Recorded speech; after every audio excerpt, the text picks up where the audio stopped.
नमस्कार, मैं हूं आशीष त्रिवेदी। स्वागत है आपका संकल्प यूट्यूब चैनल पर। आप देख रहे हैं हमारा कार्यक्रम संवाद। जैसा कि आप जानते हैं कि संवाद कार्यक्रम में हम अलग अलग विषयों पर अलग अलग लोगों से बातचीत करते हैं। आज हम एक बहुत ही महत्वपूर्ण विषय पर बात करने जा रहे हैं, संविधान और सामाजिक न्याय की अवधारणा।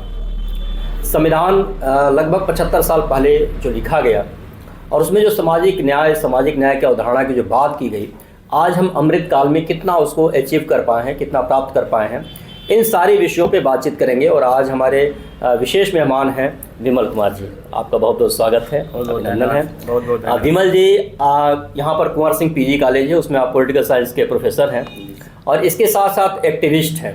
तमाम सामाजिक मूल्यों पर आप अपनी विभाग टिप्पणी रखते हैं। तो आज हमारे स्टूडियो में आप आए हैं, पुनः एक बार आपका स्वागत है, अभिनंदन है। सर, हम लोग बातचीत करेंगे कि जो संविधान है हमारा, उसमें जो सामाजिक न्याय की जो अवधारणा है उससे हम कितना प्राप्त कर पाए हैं इस आज़ादी के अमृत काल में। लेकिन उन सारे विषयों पर बातचीत करने से पहले जो मेरा पहला सवाल ये है कि लगभग 3 साल पहले आपकी शादी हुई जी। और एक बड़ा इंटरेस्टिंग वो वाक़या है कि शादी में आमतौर पर वेदों का मंत्रोच्चार होता है, पंडित आते हैं, जयमाल होता है, तमाम चीज़ें होती हैं उसमें। आपने संविधान की शपथ ली अपनी शादी में। जी जी। और संविधान एक दूसरे को भेंट किया और पूरा जो शादी का समारोह रहा वो संविधान पर केंद्रित रहा जी। उसके पीछे क्या मकसद रहा? मतलब आपके तरफ से दबाव रहा पत्नी के ऊपर या उधर से कोई दबाव था या आप दोनों लोगों की सहमति थी? क्या था पूरा मामला वो? पहले तो ये हम सबसे जानना पहले चाहेंगे। तो सर बहुत बहुत धन्यवाद, आपने अपने चैनल में आमंत्रित किया मुझे। और आपको बधाई इसलिए नहीं कि आपने आमंत्रित किया, बल्कि मैं पिछले 4 वर्षों से बलिया हूँ और मैं आपकी गतिविधियाँ मैं देखता रहता हूँ, ऑब्जर्व करता हूँ, आपसे मुलाकात भी लगातार होती रहती है। आप देश में जगह जगह पर जाते हैं। नाटक के साथ साथ एक जो साहित्यकार या रचनाकार या कलाकार का जो सामाजिक कर्तव्य है उसका बखूबी निर्वहन आप कर रहे हैं। Thank you sir. इसके लिए आपको बधाई, और लगातार जो जन चेतना के लिए आप काम कर रहे हैं उसके लिए बधाई। और इसलिए धन्यवाद कि संविधान पर इस देश में लगातार बात हो रही है और उसी बातचीत के लिए हम लोग यहाँ इकट्ठा हुए हैं जी। जहाँ तक विवाह का सवाल है, सबसे पहले तो मैं बताऊँ कि मैं पॉलिटिकल साइंस का विद्यार्थी हूँ, शिक्षक हूँ। संविधान को पढ़ने के दरमियान मुझे ये समझ में आया कि यह एक ऐसा दस्तावेज है जो सर्वमान्य है। अगर भारतीय समाज के हिसाब से या उसके लिहाज से देखा जाए, और संविधान सिर्फ ऐसा दस्तावेज नहीं है कि उससे सिर्फ हम राजनीतिक गतिविधियों का संचालन करें, बल्कि संविधान मुझे सामाजिक क्रांति का मार्ग दिखाने वाला दस्तावेज लगता है।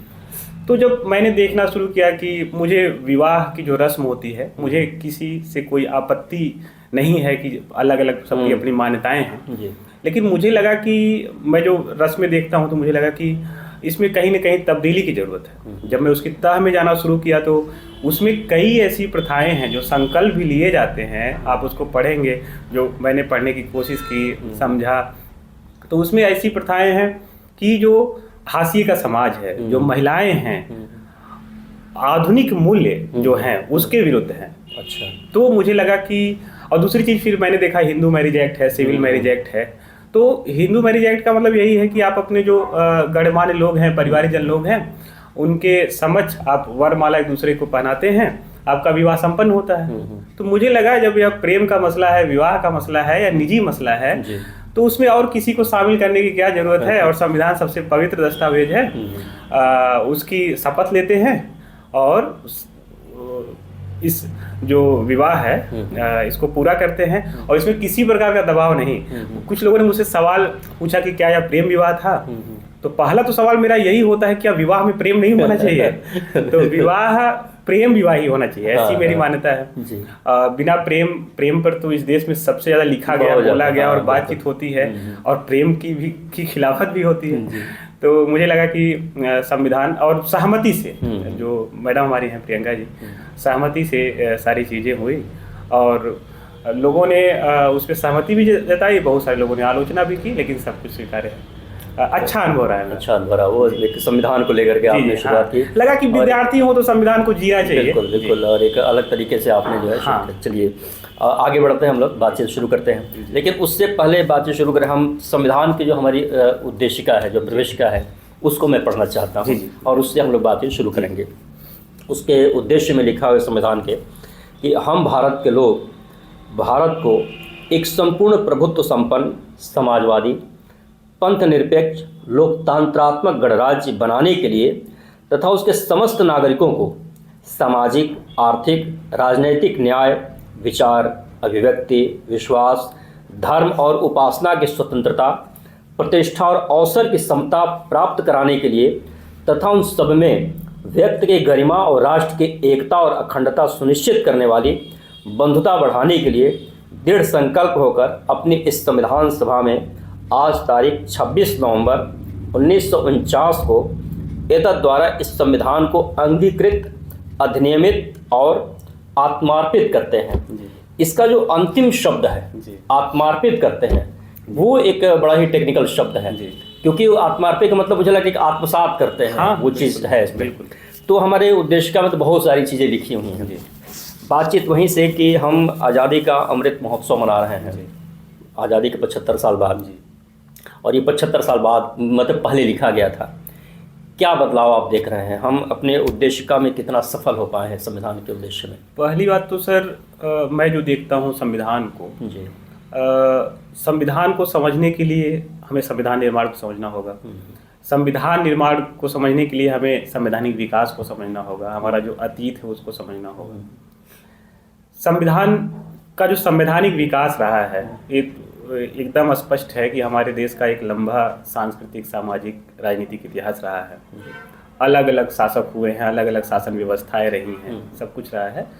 16वीं 17वीं शताब्दी के दौर में हम देखते हैं कि हम उपनिवेशवाद का शिकार होते हैं, ब्रिटिश उपनिवेशवाद का शिकार होते हैं। उसमें हम देखते हैं कि जब ब्रिटिशर्स यहाँ पर आते हैं, ईस्ट इंडिया कंपनी आती है, फिर उस दौरान संवैधानिक विकास का सिलसिला चलता है। उसके बहुत तरह में मैं इसलिए नहीं जाऊँगा कि वो क्लास जैसा मामला हो जाएगा।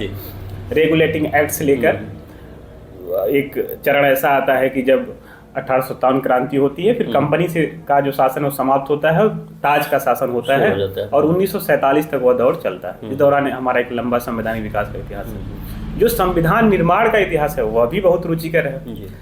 संविधान जो निर्माण हुआ 2 वर्ष 11 माह 18 दिन लगे कहा जाता है, और ऐसा है भी।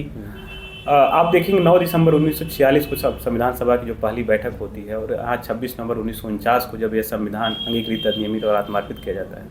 उस दौर में लंबी बहसें हुई कि क्या मतलब ये देखा जाए, होता क्या है कि आजकल यह फैशन चल गया है कि संविधान को पहले खारिज कर दिया जाता है। इतने लंबे वक्त तक जो बहसें हुई, तो उसमें आप देखेंगे कि सभी मुद्दों पर विचार विमर्श हुआ।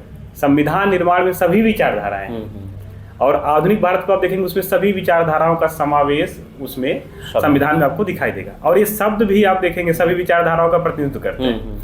तो 26 नवंबर 1949 को जो संविधान हमने अंगीकृत, अधिनियमित और आत्मार्पित किया, जो प्रस्तावना आपने पढ़ा, प्रस्तावना संविधान का दर्शन प्रस्तुत करती है।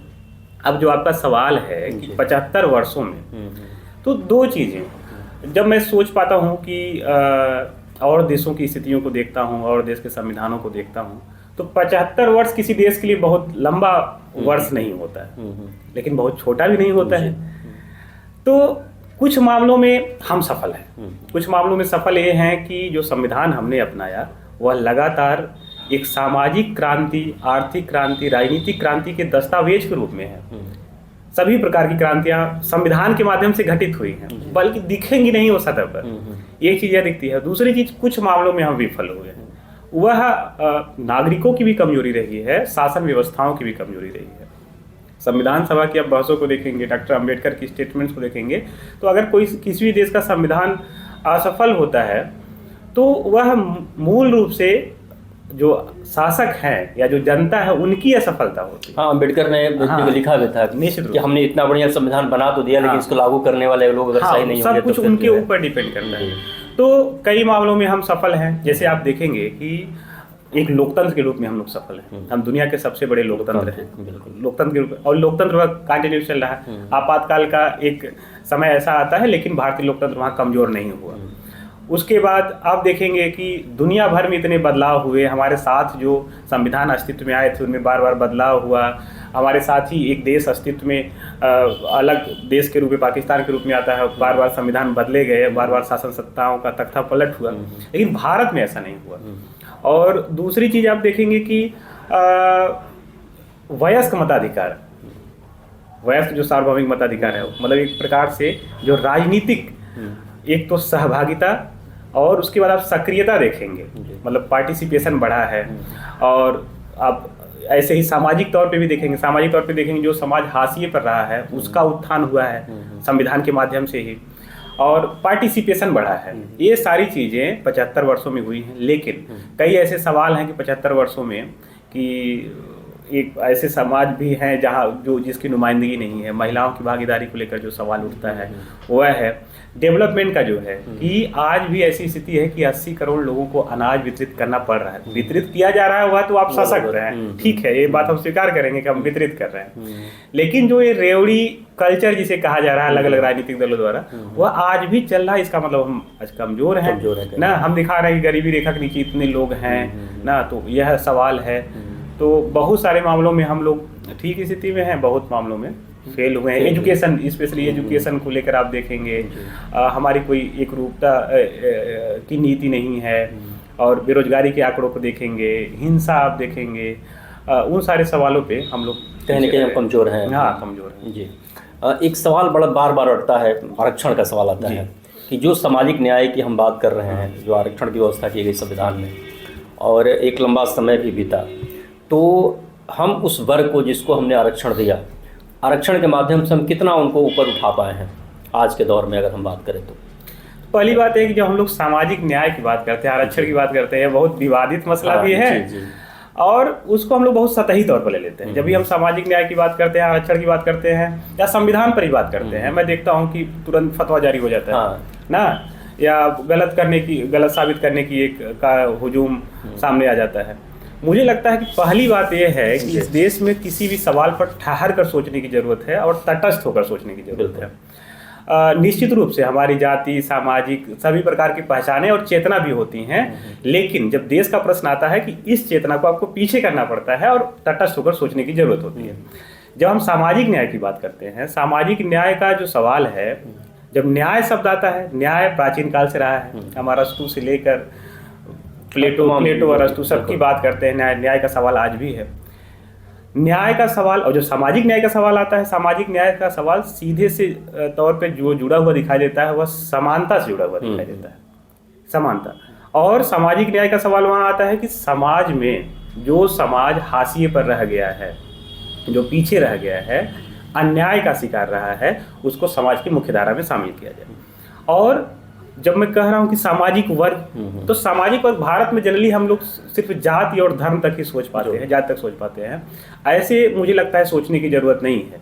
हाँ, जाति में पहले इसलिए सवाल आता है क्योंकि सामाजिक तौर पर जो अन्याय रहा है, जो सवाल उठाया गया है, वो जाति के आधार पर रहा है। बिल्कुल। तो जब सामाजिक न्याय पर सोचने की बात आती है, तो आप जो वंचित समाज है, जातिगत आधार पर जो अन्याय रहा है, महिलाओं से जुड़ा हुआ, आदि आबादी से जुड़ा हुआ सबसे बड़ा सवाल है जिस पर बात ही नहीं हो पाती है। उसके बाद फिर आप जो मजदूर हैं, जो किसान हैं, कामगार हैं, उनको शामिल करना पड़ता है। आप पता चला जातिगत मुद्दे को हल कर रहे हैं और एक बड़ा वर्ग जो किसान वर्ग है उसको उपेक्षित कर रहे हैं। जो कामगार वर्ग है ना, कामगार वर्ग छूट जा रहा है। तो जो सामाजिक न्याय का सवाल है उसमें यह है कि जो वर्ग हैं, जो अन्याय का शिकार हैं, हाशिए पर है, उनको मुख्य धारा में लाया जाए। और दूसरी चीज, आपने आरक्षण की जो बात की, आरक्षण को लेकर, आरक्षण को बहुत समझने की जरूरत है। आरक्षण को अगर हम देखते हैं कि यह एक सकारात्मक कार्रवाई है, अफर्मेटिव एक्शन जिसे हम लोग कहते हैं। आरक्षण का सवाल को सतही तौर पर लेने की जरूरत नहीं है। आरक्षण का सवाल यह है कि फिर वह सामाजिक न्याय से जुड़ा हुआ सवाल है कि जो वर्ग पीछे छूट गया। तो भारत में ये मामला है कि जातिगत रूप से असमानता रही है ना। हाँ, पूरे इतिहास को देखना होगा। जातिगत रूप से असमानता रही है, तो जो जातियां पीछे छूट गई हैं, अब आरक्षण का जो सवाल है वो रिप्रेजेंटेशन का सवाल है। प्रतिनिधित्व का सवाल है। कुछ लोग इसको गरीबी उन्मूलन से जोड़ लेते हैं। आरक्षण का जो कार्यक्रम है वो गरीबी उन्मूलन का कार्यक्रम नहीं है कि भैया इस जैसे आरक्षण जातिगत आधार पर मान लेते हैं आरक्षण हो गया, तो जातिगत आधार पर आरक्षण हो गया तो ये हुआ कि भैया ये अमीर हो गए तो इनको अब आरक्षण इनको क्रीमी लेयर करिए, इनको खत्म करिए, अब इस मामले को हटाइए। यह गरीबी उन्मूलन कार्यक्रम नहीं है, यह सीधे सीधे सामाजिक न्याय से जुड़ा हुआ है। बात यह है कि कोई जो मान लीजिए जाति आधार पर समाज में पीछे रह गया है, वह उसका आर्थिक उभार तो हो गया, लेकिन पता चला कि उसको दंश समाज में इसलिए झेलना पड़ रहा है क्योंकि वो जाति रूप से पीछे है।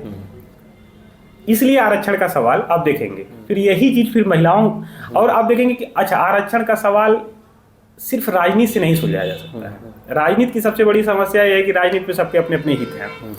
राजनीति में जो जाति ऊपर जाएगी या आप देखेंगे जिसका हित ज्यादा रहेगा, जिसके अंदर चेतना ज्यादा है, वह आरक्षण का लाभ तो ले लेगा ना। आप देखेंगे अब तो भारत की स्थिति यह है कि कोई छूटा ही नहीं है आरक्षण से। जब से आप देखेंगे तो जैसे 50% का कैप था, EWS का आरक्षण आया, अब कोई नहीं छूट रहा है, अब तो सब लोग आरक्षण में शामिल हो जा रहे हैं। तो आरक्षण के का जो सवाल है उसको हल करने के लिए यही मुझे सीधा हल नजर आता है कि पहली बात तो रिप्रेजेंटेशन हो तो उसकी स्टडी हो। भारत में एक सबसे बड़ी समस्या किसी चीज़ की स्टडी नहीं होती है, सब जुमलेबाजी में चलने लगता है। तो स्टडी हो, जिसको मिल गया है उसको किस तरीके से बाहर किया जाए, भेदभाव जो समाप्त हो जा रहा है, फिर जिसकी जो आवश्यकता है उसको कैसे शामिल किया जाए, इस पर बहस करने की जरूरत है। उसके लिए प्रयास भी हुआ है। जैसे ओबीसी का जो रिजर्वेशन है, जैसे क्रीमी लेयर लाया गया ना, क्रीमी लेयर लाया गया तो जो उसमें आ जा रहा है तो उसको छोड़कर फिर ये पता चला कि वह जाति से वर्ग में चला गया। लेकिन एक सवाल वहाँ और भी आ जाता है, जाति से व्यक्ति वर्ग में जा रहा है, पता चला उसके साथ फिर जाति भेदभाव है। जैसे द्रौपदी मुर्मू राष्ट्रपति बनती हैं तो यह नहीं बताया जाता महामहिम द्रौपदी मुर्मू जी राष्ट्रपति बनी, ये बताया जाता है आदिवासी फिर महिला। यह कहीं न कहीं सवाल तो आता है ना कि अब राष्ट्रपति भी बनने के बाद व्यक्ति के साथ आदिवासी चिपका हुआ है, जुड़ा गया है, महिला चिपका हुआ है, तो निश्चित रूप से इस समाज पर सवाल तो है। मुझे लगता है कि सिर्फ आरक्षण से इस मसले को हल नहीं किया जा सकता। इसके अलावा कि एक सामाजिक और सांस्कृतिक क्रांति और परिवर्तन की बात जब तक ये नहीं भारत में तब तक वो चीजें नहीं आ पाएंगी। भारत में एक सामाजिक क्रांति की जरूरत है, उसके प्रयास भी हुए हैं ना, और उस क्रांति जो भी होती है उसमें त्याग की जरूरत होती है। अब मैं जो समाज को देख पाता हूँ, मैं कोई सैद्धांतिक बात आपसे भी यहाँ नहीं करना चाहता हूँ।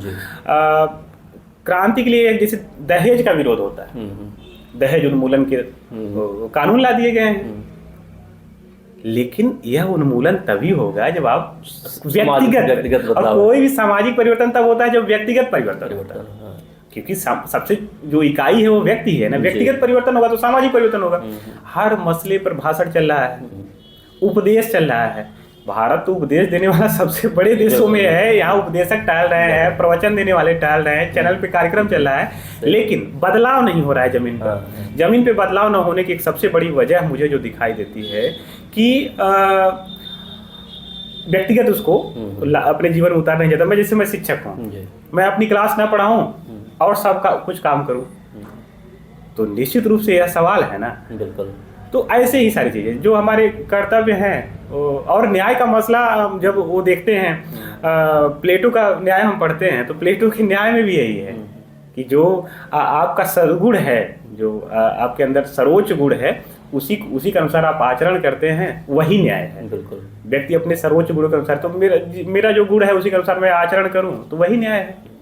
और सामाजिक न्याय तभी होगा जब, और सामाजिक न्याय का मतलब पूरे समाज की बात करनी होगी।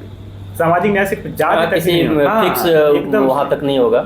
जैसा कि आपने कहा कि मजदूर भी है, किसान भी है, महिला भी है, दलित भी है, आदिवासी भी है। अब ये जो दौर है सर, वैश्वीकरण का दौर है। अब आप सोचिए कि इसमें जो संगठन हुआ करते थे, मजदूर संघ हुआ करते थे, अब उनका अस्तित्व खत्म हो गया है।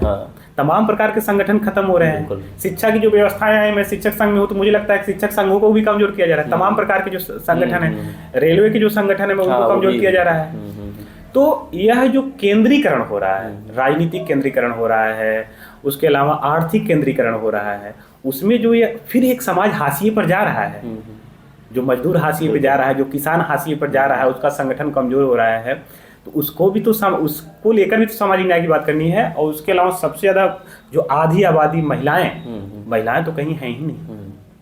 आप तमाम बहसों में देख लीजिए, तमाम कार्यक्रमों में देख लीजिए, रिप्रेजेंटेशन सीधे सीधे आप आंकड़े उठाकर देख लीजिए, कोई बौद्धिक बात नहीं, सिर्फ आंकड़े उठाकर देख लीजिए, महिलाएं नहीं हैं।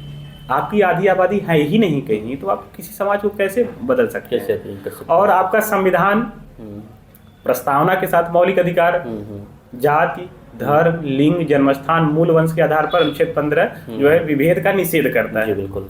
और इस समाज में है क्या? इन तमाम चीजों पे भी महिलाएं क्या है? महिलाएं जो चूल्हा हुआ करता था वहां से किचन तक पहुंची हैं, उनको सिलेंडर दे दिया गया। तो ये मतलब आदम गोंडवी की पंक्तियां है ना कि आपकी फाइलों में गांव का मौसम गुलाबी है, तुम्हारी फाइलों में मगर ये आंकड़े झूठे हैं, दावा किताबी। बिल्कुल सही बात है। तो ये दावे तो बहुत सारी चीजें हैं। मुझे लग रहा है कि संविधान को अगर ठीक ढंग से लागू किया जाए और समाज के लोग भी उसको जो है स्वीकार करें और एक सामाजिक बदलाव आए, तब जाकर के हम कोई बड़ा परिवर्तन ला सकते हैं।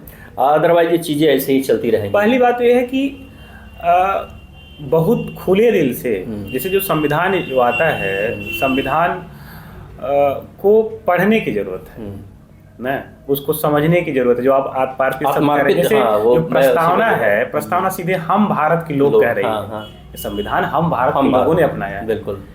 हम भारत के लोग, भारत को एक संपूर्ण प्रभुत्व संपन्न समाजवादी पंथ निरपेक्ष। अब देखिए सुप्रीम कोर्ट में एक मामला आया कि समाजवादी पंथ निरपेक्ष इन सब शब्द को हटाया जाए, सुप्रीम कोर्ट ने उसको खारिज किया।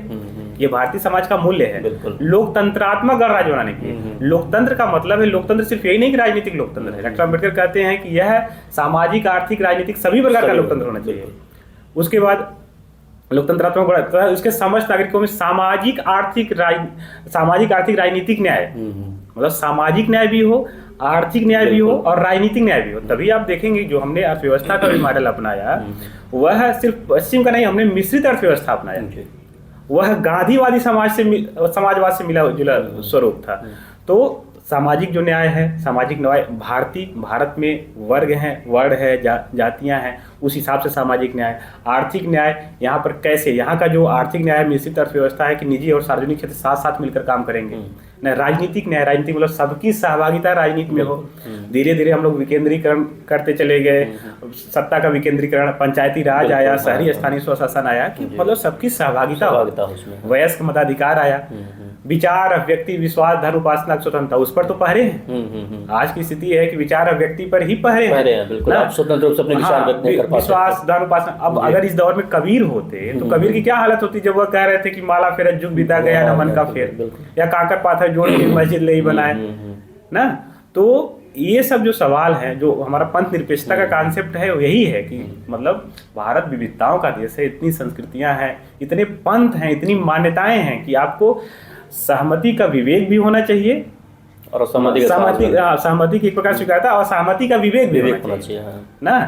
तो ये सारी चीजें हैं। तो संविधान, जो देश में चैनलों पर सब कुछ प्रवचन चल रहा है, तो मुझे तो लगता है कि ऐसा है कि संविधान भी उसके एपिसोड्स हैं वो चलाए जाने चाहिए, संविधान की शिक्षा दी जानी चाहिए, बच्चों को पढ़ाया जाना चाहिए। एक बड़ी अच्छी बात हमने कहा कि बच्चों को शिक्षित करना चाहिए। मुझे लगता है कि संविधान पर विस्तृत विचार शुरुआत से, कक्षा 6 से ही इसको पढ़ाना चाहिए और संविधान के बारे में सेमिनार, गोष्ठी आयोजित करके और तमाम चीज़ों पे बच्चों को बताना चाहिए कि कितना महत्वपूर्ण है हमारा संविधान और किस तरीके से हम एक बेहतर समाज बना सकते हैं, अपने संविधान को लागू कर सकते हैं। बिल्कुल। तो क्योंकि दरअसल आप देखेंगे समाज में कि भारतीय समाज में ही आप देखेंगे कि हम जैसे जैसे सवालों को हल करते हैं, जैसे जैसे मर्ज की दवा करते हैं, मर्ज बढ़ता चला जाता है ना।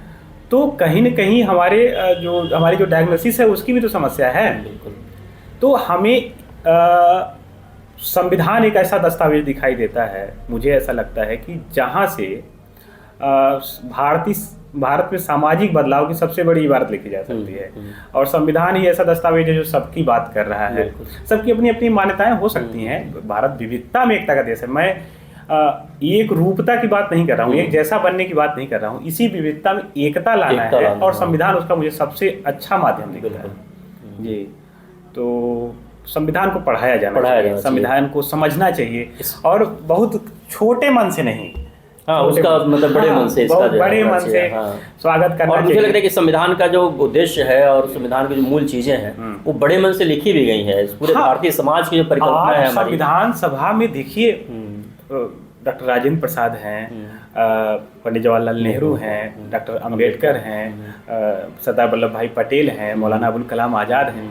संविधान की विविधता ही आप देखिए ना, उसमें जातीय, धार्मिक, क्षेत्रीय आधार पर इतनी ज़्यादा विविधता है कि आप सोच नहीं सकते हैं। और वह लोग पढ़े लिखे, मतलब इतना कि विदेशों में पढ़े लिखे लोग हैं। संविधान सभा की आप बहसों को देखेंगे तो उसमें मतभेद होता है, बहुत सारे विषयों पर मतभेद था।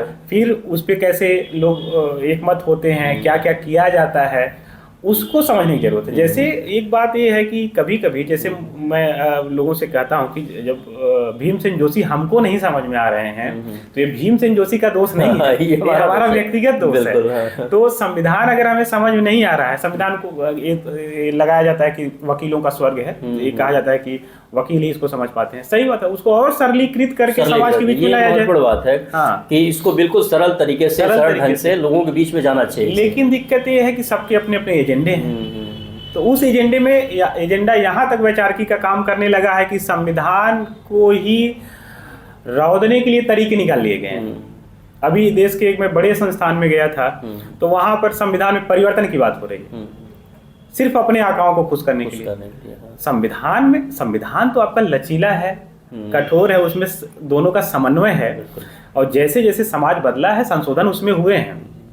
लेकिन केशवानंद भारती जो केस 1973 का आया उसमें स्पष्ट कहा गया कि आप संविधान का जो मूलभूत ढांचा है उसको आप नहीं हटा सकते हैं। और वो भारत की पहचान है। और जो प्रस्तावना आपने पढ़ा, इसके एक एक शब्द बिल्कुल भारतीय जो चिंतन परंपरा रही है प्राचीन काल से, उसकी अभिव्यक्ति है। भारत के जितने मूल्य हैं, आप चाहे वैदिक काल, उत्तर वैदिक काल, महाजनपद काल, चाहे आप इधर आएंगे मुगल काल, सल्तनत काल, ब्रिटिश काल में जितने भारतीय चिंतन परंपरा के अंशों की मैं बात कर रहा हूँ, जितनी सब कुछ लिखा जा रहा था, कबीर समानता की तो बात कर रहे हैं, गौतम बुद्ध समानता की ही बात कर रहे हैं। और हमारे जो वेद पुराण हैं जो सर्वधर्म संभाव की बात कर रहे हैं, वसुधैव कुटुंबकम की बात कर रहे हैं, सर्वे भवन्तु सुखिनः सर्वे सन्तु निरामया की बात कर रहे हैं, उन सारी चीजों को संविधान आप देखेंगे अव्यक्त करता है।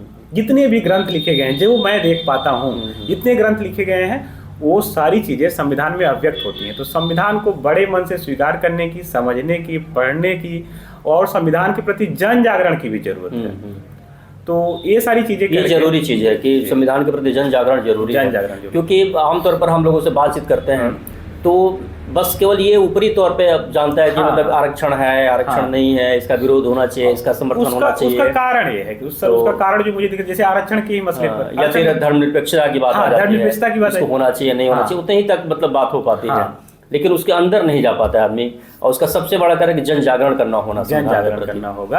आपकी स्वतंत्रता की बात कीजिए तो सामने वाले की भी स्वतंत्रता है। बात हाँ बिल्कुल, जब तक हम उसकी बात नहीं करेंगे तब तक हम बात कर नहीं सकते हैं। एक चीज़ हम फिर से लौट कर आते हैं एक वही पुराने सवाल के साथ साथ कि आमतौर पर ये जो मानसिकता आती है बार बार और ये सवाल भी उठते हैं कि जो संविधान में आरक्षण है, इससे जो सवर्ण जातियों के लड़के हैं, जो टैलेंटेड बच्चे हैं, उनका टैलेंट कहीं ना कहीं दबाया जाता है, उनका टैलेंट ख़त्म किया जाता है।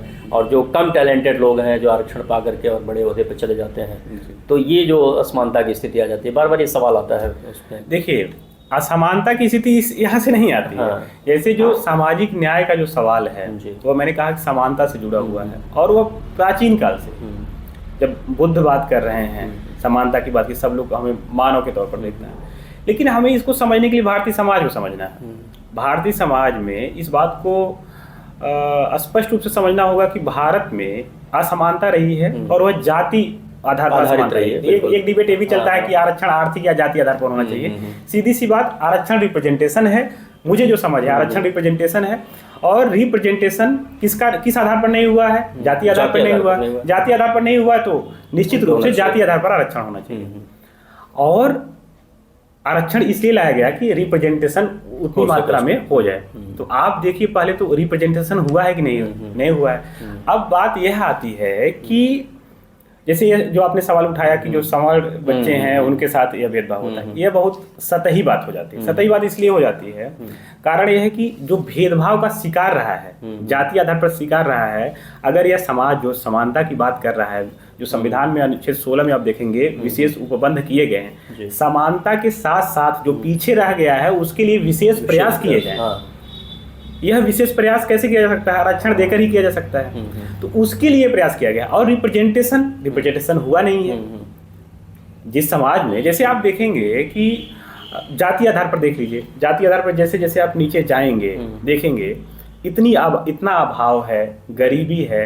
कोई मान लीजिए बाल काट रहा है, बाल काटने वाले का जो बच्चा है आप देखेंगे कि वह बाल काट रहा है और सामने आप देखेंगे कोई प्रोफेसर हैं, कलेक्टर हैं ना, या ऊंचे पायदान पर हैं।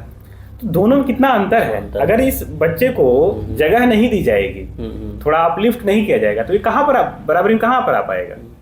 और दूसरी, अब तो मुझे तो ये लगता है कि सवाल आरक्षण पे नहीं, सवाल तो पहले सरकारी नौकरियों पर करना चाहिए। हम लोग दरअसल सरकारें हमको सवालों से भटकाती है ना, नौकरियां खत्म की जा रही हैं। आरक्षण का मसला क्या है? आरक्षण का मसला बहुत छोटा है, नौकरियां खत्म की जा रही हैं, उस पर बात नौकरी नहीं रहेगी तो आरक्षण का है। आरक्षण का मतलब, और 90 के दशक से आप देखेंगे कि, और आरक्षण कितने मामले में है ही, आरक्षण बहुत छोटे स्तर पे, जैसे उच्च शिक्षण संस्थाओं में आरक्षण 2007 से आप देखेंगे, ओबीसी जो आरक्षण आता है 1990 के दशक में आता है ना। और एक और मिसकंसेप्शन है कि जैसे नौकरी, मतलब आरक्षण जो 10 साल के लिए दिया गया था, आरक्षण 10 साल के लिए, नौकरियों की बात वहां नहीं है। जो 10 वर्ष का जो आरक्षण का मामला है वह रिप्रेजेंटेशन विधायिका की बात हो रही है, न्यायपालिका में रिजर्वेशन है ही नहीं। अच्छा, फिर एक बात है, मुझे ऐसा लगता है समाज को, आरक्षण को समझने के लिए समाज का जो फोड़ा है उसको तो जानना होगा, जो घाव बनता जा रहा है उसको जानना होगा। न्यायपालिका को देख लीजिए, न्यायपालिका में आप जातिगत स्थिति देखेंगे तो आपको लगेगा कि यहाँ तो रिप्रेजेंटेशन ही नहीं है। उसके बाद महिलाओं के आधार पर देखेंगे, रिप्रेजेंटेशन ही नहीं है। जब रिप्रेजेंटेशन नहीं हो, समाज की बात वहाँ कौन रखेगा? आप इसमें देख लीजिए, सिविल सर्विसेज में देख लीजिए, लगातार सवाल उठाए जा रहे हैं कि सिविल सर्विसेज में रिप्रेजेंटेशन नहीं। दरअसल ये है कि किसी भी मसले पर बात करने पर ये हो जाता है कि लोगों की भावनाएं आहत हो जाती हैं। आहत भावनाओं के दौर से हमें निकलना होगा, ये बड़ी बात निकलना होगा, स्वीकार करना होगा। जैसे अब आप देखेंगे कि जिन 90 के दशक के बाद अब जिन जातियों का उभार हुआ तो पता चला कि आरक्षण का जो लाभ है उनको मिल रहा है, फिर उसमें भी कुछ लोग पीछे छूट जा रहे हैं ना। अब जैसे ईडब्ल्यूएस का जो रिजर्वेशन है, इसमें भी आप देखेंगे उसमें भी खूब एक प्रकार से मुझे लगता है कि भ्रष्टाचार चल रहा है। कई ऐसे मामले आए हैं, बहुत है, मतलब जो समृद्ध है सब कुछ है, फिर भी उनके पास सर्टिफिकेट और वो चीजें, ऐसे कई सवाल हैं जिनसे हमें निपटना होगा। और यहाँ मसला सिर्फ टैलेंट और आरक्षण का नहीं है, पहले तो सरकारी नौकरियों पर सवाल है जी। कुल मिलाकर उस पर बात होनी चाहिए कि सरकारी नौकरी है, आरक्षण का कोई सवाल ही नहीं आ जा रहा है। और एक चीज जो मूल चीज ये है कि हम जब सामाजिक न्याय की बात करते हैं, जाहिर सी बात है कि जो दबे कुचले लोग रहे हैं और भारत की जो परंपरा रही है, एक जो जातिगत ढांचा रहा है, जाति के आधार पर बहुत ज्यादा शोषण और अत्याचार हुए हैं। आप सिंपल से समझिए ना, जैसे कोई कलेक्टर होता है तो, और आम बोलचाल की भाषा में ही, मतलब मैं देखता हूँ समाज में आप रहिए तो हमारे यहाँ पता चला कि गालियां भी बनी है तो जातिगत आधार पर बनी है। इसको तो समझना होगा। हाँ, बिल्कुल। और जब दुनिया में मशीनें निर्मित हो रही थी, हम जातियां बना रहे थे, जातियां बना रहे थे, और जो हमारा जो कार्य विशेषीकरण है, कोई विशेष कार्य जो किया जाएगा वो जातिगत आधार पर बांध दिया गया। इसको तो हमें समझना होगा ना, और इसके उन्मूलन के लिए प्रयास करना, और बहुत खुले मन से उन्मूलन के लिए प्रयास करना। मुझे लगता है कि जो अब एक आपने अभी हम लोगों ने बातचीत किया कि एक बहुत बड़े सामाजिक और सांस्कृतिक बदलाव की जरूरत है, तब जाकर के हम वो चीजें ले आकर के आ पाएंगे। तो हमारे जो मानस है उसमें बदलाव की जरूरत है, और स्वीकार्यता का भाव, हाँ, और खुले मन से उसको बात होनी चाहिए। उसके लिए अब आप देखिए ना, जैसे ठीक है बराबरी की बात हो रही है देश में, ये होता है कि आज बात होती है कि जाति, कहाँ जाति रह गई, जाति है ही नहीं। भारत में ऑनर किलिंग सबसे ज्यादा होती है, इसलिए होती है ऑनर किलिंग, सम्मान के लिए हत्या। क्यों सम्मान इसलिए चला गया क्योंकि अंतरजातीय विवाह हुआ। मैं सब पूरी जातियों की बात कर रहा हूँ। डॉक्टर अंबेडकर ने कहा कि जाति की जो व्यवस्था है, या ऐसे भी आप लोगों को पढ़िए तो जाति की जो व्यवस्था उसको हटाने के लिए यह है कि रोटी बेटी का संबंध, रोटी का संबंध तो हो रहा है, बेटी का संबंध कहाँ है। मतलब हंगामा बरपा रहता है। अगर कोई भी दो लोगों के दिल मिलते हैं और वो चाहते हैं कि इसको एक मुकम्मल रिश्ते का नाम दें, उसमें हत्या हो जाती है। और यह मामला सिर्फ ऊंची और नीची जाति से ही संबंधित नहीं है। मैं ऐसे व्यक्तिगत लोगों को जानता हूँ जहाँ जो ऊंचा और नीचा, पहली बात कहने में देखिए ऊंचा और नीचा लग रहा है ना। आप हर जातियों में फिर उसमें इतनी ज्यादा बवाल है। यह उन्मूलन कैसे? मुझे तो वहां पर भी ऑनर के लिए देखने को मिलता है कि जैसे हम जिसे कहते हैं कि जिनको दबी कुचली जो जाती हैं, दलित जाती हैं, उसमें भी जो नीचे की जाति है उनसे अगर शादी होगी तो वहां पर भी ऑनर किलिंग आ जाती है। द्विवेदी जी ही कहते हैं ना कि भारत में सबसे ऊंची जाति खोजी जा चुकी है, नीची जाति अभी नहीं खोजी गई। हर जाति सोच रही है मुझसे नीची है, वो अपने आप को थोड़ा सा वहाँ चल रहा है, वहाँ पर जातियों में उपजातियां बटा हुआ है। यह तभी हल हो सकता है। तो अब आप सोचिए कि जाति कितनी गहरे बैठ गई है ना। अब मैं तो आप व्यक्तिगत आप यात्राओं में देखते हैं, कोई आपसे पूछता है कि क्या नाम है आपका, तो मैं बताता हूँ विमल नाम है, तो बेचारा खोज रहा है पूरा नाम बताइए। और मैं विश्वविद्यालय के दौर से देख रहा हूँ कि पूरा नाम, उसको पेट दर्द होने लगता है कि आप पूरा नाम भाई बताइए। अब पूरा नाम जब मैं बताऊंगा तो वह उस उपनाम से मेरे बारे में एक कॉन्सेप्ट बनाएगा। बिल्कुल। आप सोचिए किसी भी व्यक्ति के लिए कितना घातक, कितना खतरनाक है। अब मतलब यहाँ पर मेरी जो पहचान है वो सिर्फ जाति की पहचान है, विमल व्यक्ति कैसे हैं, इंसान कैसे हैं। और सामाजिक न्याय की जो लड़ाई है वो मानवता की लड़ाई है। और संविधान जो है वो मानवता को सबसे ज्यादा तरजीह देता है, सबसे ज्यादा महत्व देता है। और संविधान जो निर्माण करने वाले लोग थे उनको आप देखेंगे वो मानवतावादी लोग थे, वो संवेदनशील समाज के एक अगुआ लोग थे, पूरे समाज को लेकर के आगे चलने वाले लोग थे वो, जितने लोग थे उसमें। हाँ, तो ये धीरे धीरे कुछ चीजें दरक भी रही हैं, थोड़ी थोड़ी स्वीकारता बढ़ भी रही है, कहीं कहीं चोट हो रही है, लेकिन अब अभी बहुत बड़े व्यापक पैमाने पर वह बाकी रह गया। बहुत सारी अच्छी अच्छी बातें। एक सवाल और मैं लेना चाहूँगा आपसे, चूँकि आप एक्टिविस्ट हैं और मैं आपके सोशल मीडिया पर एक भाषण सुन रहा था, तो उसमें आपने एक जगह कहा और अच्छी बात है कि व्यक्ति को देवालय की नहीं पुस्तकालय की जरूरत है। तो उसको उस संदर्भ बताइए हमको। दरअसल जो भारत का कल्चर है, जैसे यहाँ पर है कि कण कण में शंकर, कण कण में ईश्वर है, कर्म ही पूजा है। हमारा जो कर्म है वही पूजा है, वही प्रार्थना है। मैं अपना कर्म नहीं करूंगा तो ईश्वर नाराज होगा। तो मुझे मेरा जो कर्म है वो मैं अपना कर रहा हूँ, मुझे क्या जरूरत है कि मैं, और जब ईश्वर हर जगह है तो मैं इस सरकार का, इस समाज का ज्यादा ध्यान मंदिर, मस्जिद, गिरजाघर, चर्च, जितने भी, कभी कभी लोग आलोचना करते हैं कि हम मंदिर का नाम लेते हैं, तो क्योंकि परवरिश जो जहन में वही आता है। तो एकदम से मुझे तो कबीर का जो भाव है कि मतलब काकड़ पाथर जोड़ के मस्जिद नहीं बनाए, ताजड़ मुल्ला बाग दे क्या बारह। अगर आप ईश्वर को याद कर रहे हैं और चिल्ला रहे हैं और अगल बगल कोई बच्चा पढ़ रहा है, वो डिस्टर्ब हो रहा है, आप अजान पढ़ रहे हैं, या आप रात भर भोपा बजा रहे हैं और हरि कीर्तन कर रहे हैं और डिस्टर्ब कोई हो रहा है, तो आपका ईश्वर तो मुझे लगता है खुश नहीं होगा। और मैं अपना कर्म कर रहा हूँ, ईश्वर हर जगह है, वह देख रहा है। तो मुझे लगता है कि और अगर ईश्वर पर भी बात करनी है तो पहले हमें पुस्तकालय में जाना होगा। और समाज आप देखेंगे वही बदला है जिसने किताबों को तरजीह दी है। और बहुत सारे ऐसे सवाल हैं, जैसे आप देखेंगे मंदिर, मस्जिद, इन सब की संख्या बढ़ती जा रही है। अखबार पढ़िए, उससे सने पड़े हैं, मंदिर का विवाद, मस्जिद का विवाद, इसका विवाद। बच्चों के बारे में कहाँ सोचा जा रहा है, मानवता के बारे में कहाँ सोचा जा रहा है। रील्स चल रही है, चैनल्स वाले अपना धंधा कर रहे हैं, सब अलग अलग धंधा कर रहे हैं, सब कुछ बटा हुआ है, हत्याएं हो रही, धर्म के नाम पर हत्याएं हो रही, पहचान के नाम पर हत्याएं हो रही है, कपड़े और रंग के आधार पर हत्याएं हो रही, कपड़े के रंग कलर पर हत्याएं हो रही हैं, झंडे के रंग के आधार पर हत्याएं हो रही हैं। अब सोचिए हम लोग कैसा समाज बना रहे हैं। अगर आप बलिया को ही ले लीजिए, जैसे मैं आपके रैक को देख रहा था, इतनी किताबें हैं, मैं अलग अलग घरों में जाता हूं और इस मामले में वंचित रहता हूं, देखता हूं कि किताबें नहीं। हम बदल कैसे सकते हैं, मुझे जो अभी तक जो मेरी समझ बनी, बदल कैसे सकते हैं। किताबें पहले बच्चों को मिले, वह पढ़ें। प्राथमिक स्कूलों की स्थिति जो है, नवरात्र मनाने का फरमान पहले जारी किया जाता है, किताबें बाद में पहुंचती है ना। मान्यताएं अपनी जगह हैं, लेकिन यह पूरे देश को एक एक रंग में ही रंगने की जो साजिश चल रही हो, कोई भी रंग हो, जितने भी रंग धार्मिक रंग है, तो मुझे लगता है कि पहले पुस्तकालय की जरूरत है।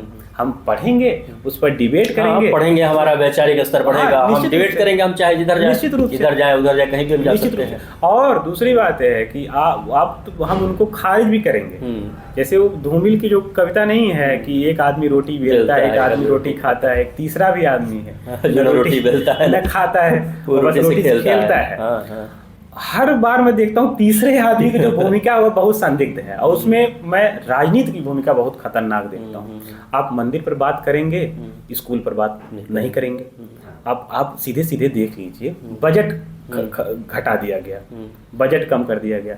आप स्कूलों को देख लीजिए, कॉलेजों को देख लीजिए, उनकी दीवारों से बारिश का पानी रिस रहा है, और मंदिर मस्जिद जो भी है वहाँ टाइल्स चमक रहा है, और यह लगातार बढ़ाया जा रहा है। तो एक व्यक्ति के तौर पर जो और ये मेरी व्यक्तिगत राय है, मैं जो सोच पाता हूँ कि पहले हमें इन्हें सहेजने की जरूरत है। और जो लोग ये ठेकेदार टहल रहे हैं उनके साथ आप देखेंगे कि उनके बच्चे तो विदेश में पढ़ रहे हैं। हिंदुत्व का, इस्लाम का, ईसाइयत का सबसे बड़ा ठेका इन्होंने लिया है, और उनके बच्चे विदेश में पढ़ रहे हैं। भीड़ में शामिल कौन है? यही आम लोग के बच्चे शामिल है। तो वो बच्चे जिनका किताबों से, पढ़ाई लिखाई से दूर दूर का रिश्ता नहीं है, वो उनको बस थोड़ी सी खत्म किया जा रहा है, खत्म किया जा रहा है सब कुछ चीजें जो है आ रही हैं, सब कुछ। हर मामले में आप देखिए कि मूर्तियां लगाई जा रही हैं, उनका विसर्जन किया जा रहा है। और एक तो और खतरनाक अब चीज है, अब तो सीधे सीधे त्योहारों को, धार्मिक कृतियों को बाजार ने हाईजैक कर लिया। अब तो बाजार खेल रहा है। अब यह तो सबसे बड़ा संकट वैश्वीकरण के इस दौर में यह लगता है कि बाजार कितने खतरनाक तरीके से इनके साथ खेल रहा है, और बाजार क्या हासिल करेगा, यह बहुत बड़ा सवाल है। इस पर भी हमें विचार करने की जरूरत है कि जो सामाजिक न्याय में ही जो नया वर्ग बन रहा है, जो हाशिए पर जा रहा है, बड़े बड़े जो शॉपिंग मॉल्स, अब तो आप देखिए ना कि सीधे सीधे जो स्कूल और कॉलेज बन रहे हैं उनका ऑफिस ही कारपोरेट कल्चर का, हाँ, वह कारपोरेट, वहाँ पर सब कुछ मतलब, और कितना अंतर आ रहा है। एक तरफ मैं अखबार में पढ़ रहा हूँ कि शिक्षा के अधिकार के लिए आप आवेदन करेंगे, सरकारी स्कूल 27,000 प्राइमरी स्कूल बंद करने की साजिश रची जा रही है। स्कूल आप बंद कर रहे हैं तो आप कहाँ शिक्षा देंगे? निःशुल्क शिक्षा कहाँ देंगे? हाँ। पहली बात है। तो पहले तो शिक्षा पर बात करने की जरूरत है, पुस्तकालय पे बात करने की जरूरत है, स्वास्थ्य पर बात करने की जरूरत है। सरकारी अस्पताल टूट रहे हैं और जो प्राइवेट अस्पताल बढ़ रहे हैं। आप बीएचओ की भीड़ को देखिए, उस अनुपात में, जनसंख्या के अनुपात में हमारे पास स्वास्थ्य सुविधाएं नहीं है। बलिया जैसे शहर में आप देखिए 35 लोग मर जा रहे हैं, गर्मी की स्थिति में मर जा रहे हैं। तो यहाँ पर पता चला शिक्षा संस्थान टूट रहे हैं। स्वास्थ्य के जो मूलभूत आवश्यकता है वो मूल ही नहीं। तो शिक्षा और स्वास्थ्य को छोड़कर हम लोग धर्म के झंडा बरदार बने हुए हैं। तो यह हमें ले कहाँ जाएगा, यह भी तो सोचना होगा ना कि जैसे जो संविधान बना तो उसका यही मसला था कि यह संविधान इतना शानदार बना, इसके आदर्श आप पढ़ लीजिए, एक एक उसके शब्द, पूरे 22 भाग, 395 अनुच्छेद, प्रस्तावना के एक एक शब्द इस भविष्य का भी निर्माण करते हैं। बिल्कुल। लेकिन हम लोग क्या कर रहे हैं, संविधान के साथ क्या कर रहे हैं, और कहीं न कहीं जब ये सब तोड़ दिया जाएगा हमारे पास कुछ नहीं बचेगा। अभी तो ये भी आ रहा है मसला कि मतलब आम जो लोगों के बीच में धारणा जो फैलाई जा रही है कि संविधान मतलब कि कुछ है ही नहीं, कोई मतलब नहीं है, इसको हटा दिया जाए, इसको वो कर दिया जाए जी। और उसका सबसे बड़ा कारण यही है कि जो संविधान की जो मूल आत्मा है, जो मूल बातें हैं, उनको सहज और सरल तरीके से उनके बीच नहीं पहुँचाई जा रही है। हाँ, ये बड़ा सवाल है। अच्छा, उसके जो जिम्मेदार लोग हैं वह नहीं पहुंचाना। जाहिर सी बात है कि जिम्मेदारी जिसके है उसको वह नहीं पहुंचाएंगे क्योंकि उनकी राजनीतिक दुकानें बंद हो जाएंगी। बिल्कुल। मैंने तो कहा कि इस देश में जातिवाद मुझे कहाँ दिखता है। इस देश में अवसरवाद है। जातिवाद होने का मतलब, जातिवाद है, आप जातिवादी हैं, अपनी ही जाति में आप विवाह कर लीजिए, मान लिया मैं अपनी ही जाति में विवाह किए तो शोषण क्यों कर रहे हो, क्यों दहेज ले रहे हो? हाँ, और दहेज के लिए हत्याएं हो रही हैं, तो आप जातिवादी नहीं हैं। बिल्कुल। और ये भी मैं देखता हूँ कि जैसे अच्छा सवाल आपने उठाया कि भले ही चाहे जिस जात के हो, हाँ, मैं तो कह रहा सवर्ण है, लेकिन कोई भी सवर्ण गरीब सवर्ण की लड़की से शादी नहीं करेगा। वो खोजेगा कि हमारी बराबरी का हो। दलित है तो वो भी खोजेगा कि हमारी बराबरी का हो। हम अगर बड़े लेवल पे ओहदे पे आ गए हैं तो उसी ओहदे में शादी। तो वह जातिवाद नहीं है, वह अवसरवाद है। राजनीति में ही आप देख लीजिए ना, जातियों, अलग अलग जाति आधार पर पार्टियां भी बनी हैं, जाति आधार पर लोग गोलबंदी करते हैं, नेता हैं। लेकिन आप देखेंगे कि जाति का नाम तब तक लेते हैं जब तक अपने बेटे को सेट नहीं कर लेते हैं। अगर आप जातिवादी हैं तो आपकी जाति की जो अगर जातिवादी ही हो जाइए, हाँ। आपकी जाति का अच्छा बच्चा उसको आप आगे बढ़ाएं, नहीं कर पाएंगे। आपने अपने बच्चे को आगे बढ़ाने की योजना बनाई और इसके बहुत सारे उदाहरण, मैं नाम किसी का नहीं लूंगा, बहुत सारे उदाहरण हैं। और यह ऊपर से लेकर छुटभइये नेताओं तक है। वहां तक है। यह सभा शब्दों ने है तो अगली उसको वो करवाना चाहते हैं जाति के ही नाम पर। खेल तुम जाति के नाम पर रहे हो ना, काम अवसरवाद का कर रहे हो और नाम दे रहे हो, जाति का दे रहे हो ना। तो जातिवादी भी अगर ये लोग कायदे से हुए होते तो समाज कुछ बहुत बदल गया होता। तो संविधान को मुझे ऐसा लगता है कि बहुत सरल तरीके से जन जन तक पहुंचाने की जरूरत है और बहुत प्यारा दस्तावेज है और मोहब्बत करने लायक दस्तावेज है अगर उसको हम समझ पाते हैं तो। और हमारे राष्ट्र नायकों ने बनाया था, जो आज़ादी के दौर में, स्वतंत्रता आंदोलन के दौर में जो हमारी सामाजिक क्रांति और राजनीतिक क्रांति, दोनों प्रकार की क्रांतियां चल रही थी। तो स्वतंत्रता मिली तो राजनीतिक क्रांति यहाँ संपन्न होती है, लेकिन फिर भी संविधान सामाजिक, राजनीतिक, आर्थिक क्रांति को अंजाम देने का काम करता है और मार्ग भी प्रशस्त करता है। तो बेहतरीन दस्तावेज है। मैं तो संविधान पढ़ता हूँ तो बार बार सोचता हूँ कि इसको, और वो एक संकेत भी था जो आपने विवाह का जिक्र किया, एक संकेत भी था कि संविधान को जन के मन तक लाने का प्रयास किया जाए, विमर्श में लाने का प्रयास किया जाए और वह बहुत सारे मामलों में सफल भी रहा। कुछ लोगों ने सवाल उठाए तो ठीक है, वो भी अच्छा है। सवाल तो उठते ही रहेंगे। तो बड़ी अच्छी बातचीत हुई हम लोग की, समय को भी हम लोग को देखना है। तो मूल रूप से 2-3 बातें स्पष्ट होकर गई। एक तो कि संविधान हमारा इतना सशक्त दस्तावेज है कि इसको सिंपल और सरल ढंग से लोगों के बीच में जाना चाहिए और जो भी विषय है जिस पर बहस होनी चाहिए, चाहे वो धर्म का मुद्दा हो, जाति का मुद्दा हो, राजनीति का, खुले मन से इस पर बातचीत होनी चाहिए और यही आज के समय की ज़रूरत है और मांग है। और विमल जी, आप हमारे यहाँ आए स्टूडियो में, हमसे बातचीत आपने किया, बहुत बहुत धन्यवाद। और फिर हम लोग किसी विषय पर बातचीत करेंगे। बहुत बहुत धन्यवाद।